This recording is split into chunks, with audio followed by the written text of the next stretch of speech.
Antes de 1844, a cirurgia era tortura autorizada. Não havia forma de apagar a dor, não havia forma de adormecer a consciência, não havia compaixão química possível. Os cirurgiões operavam enquanto os pacientes gritavam, amarrados, contidos por assistentes, mordendo couro para não morder a própria língua. A velocidade era tudo. Alguns dos melhores cirurgiões da época se orgulhavam de amputar uma perna em menos de 3 minutos, não por habilidade refinada, mas por necessidade brutal. A dor era inevitável. A consciência durante o procedimento também. E muitos pacientes preferiam arriscar a infecção fatal a passar voluntariamente por aquela experiência. Foi nesse mundo de horror cirúrgico que o gás hilariante apareceu. Mas não como medicina, como diversão. No início do século XIX, químicos europeus isolaram um gás curioso, óxido nitroso. Era incolor, com cheiro levemente adocicado e causava risadas incontroláveis, desinibição extrema e perda temporária de coordenação motora. Ninguém pensou em usá-lo para cirurgia. Pensaram em usá-lo para entretenimento. Demonstrações públicas de gás hilariante começaram a aparecer em feiras, teatros e salões. As pessoas pagavam para inalar o gás e fazer papel de ridículas diante de uma plateia que ria junto. Homens tropeçavam, mulheres dançavam sem controle. Alguns caíam no chão e continuavam rindo, sem conseguir levantar. Era espetáculo, era entretenimento barato, era química transformada em circo. Ninguém percebia que estava testemunhando o futuro da medicina, até que em 10 de dezembro de 1844, um dentista chamado Horace Wells assistiu a uma dessas demonstrações em Hartford, Connecticut. Wells tinha 30 anos, era dentista respeitado na cidade, mas não particularmente ambicioso.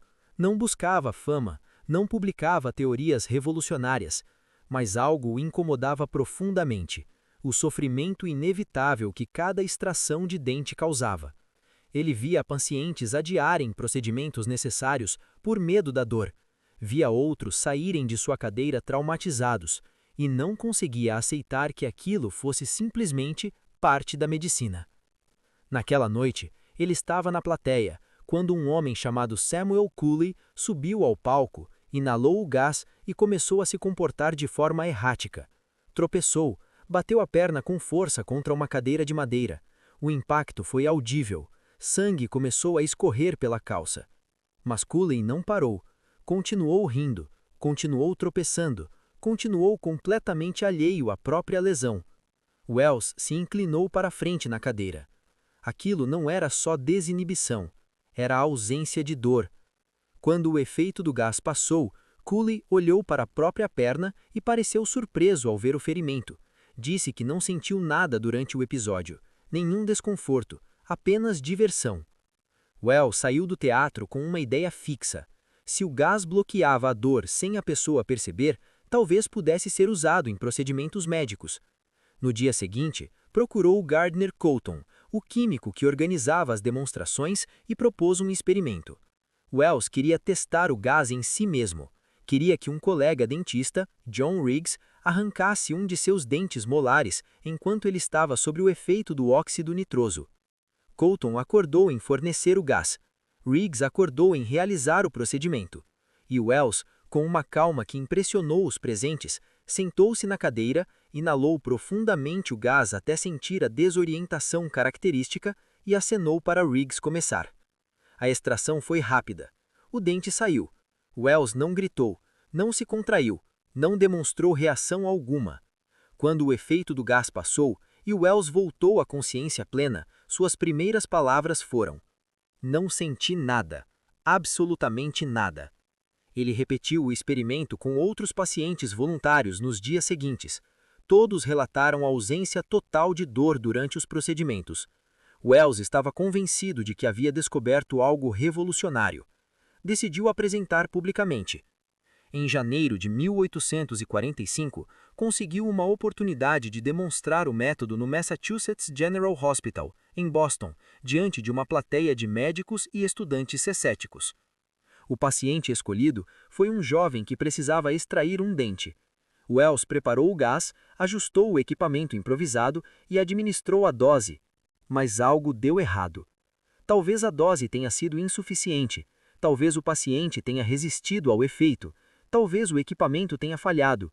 O que importa é que no momento em que o dente foi arrancado, o paciente gritou, alto, claramente, inesconfiguravelmente. Um único grito que apagou dezenas de procedimentos bem-sucedidos realizados em privado nas semanas anteriores. A plateia reagiu com desprezo imediato. Risos sarcásticos, murmúrios de decepção, acusações de charlatanismo. Wells tentou explicar que o experimento havia funcionado antes, que a técnica valia, que algo tinha dado errado naquela demonstração específica, mas ninguém quis ouvir. Ele saiu do hospital humilhado. A notícia do fracasso se espalhou rapidamente pelos círculos médicos. Wells foi ridicularizado em jornais.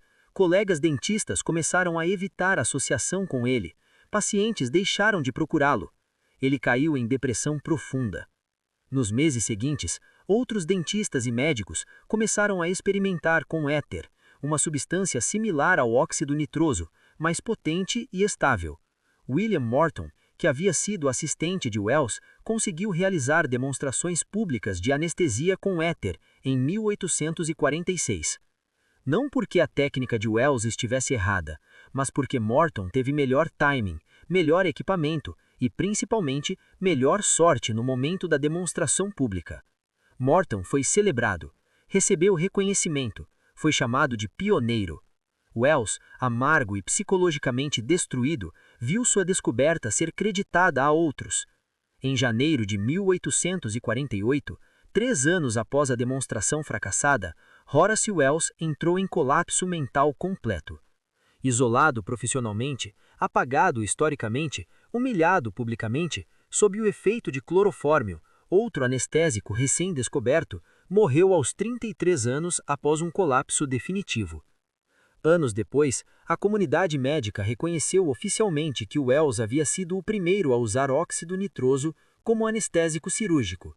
Seu nome foi inscrito em monumentos, sua contribuição foi celebrada póstumamente, mas ele nunca soube disso. A partir daquele experimento fracassado publicamente, mas bem-sucedido em dezenas de tentativas anteriores, a anestesia se espalhou pelo mundo. Cirurgias deixaram de ser experiências traumáticas. Pacientes deixaram de precisar ser amarrados. A medicina ganhou tempo, ganhou precisão, ganhou compaixão. Tudo porque alguém assistindo pessoas rirem descontroladamente em uma feira percebeu que algo mais profundo estava acontecendo e decidiu testar, e decidiu arriscar, e decidiu olhar além do entretenimento. O gás que causava risadas se tornou a base da cirurgia moderna. Mas quantas outras descobertas foram enterradas junto com seus criadores simplesmente porque falharam uma única vez diante da plateia errada? Arquivo anatômico, onde até os erros contam histórias.